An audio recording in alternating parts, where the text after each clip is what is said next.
Hello everyone. This chapter will explain to you the overall environment construction of the laser SIM tracker. Chapter 4.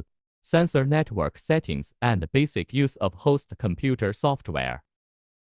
First, open the host computer software. Switch to network settings option.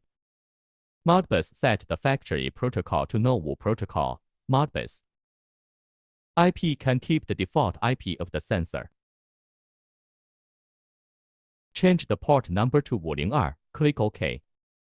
The network settings has finished. The next step is to set the total number of welding process segments according to the actual application, generally set 30. Switch to parameter settings. Select total section number to 30.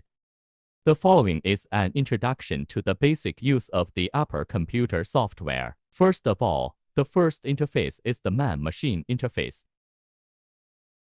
The second interface is sensor communication settings.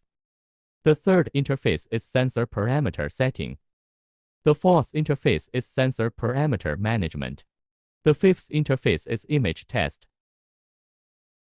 The sixth interface is firmware upgrade. The seventh is the log file display. The eighth is the help file. The help file provides an introduction to all interfaces and buttons. Switch to a different page to open the detailed introduction of different pages. Restart after sensor parameter adjustment is complete. This concludes the content of this chapter. Thank you.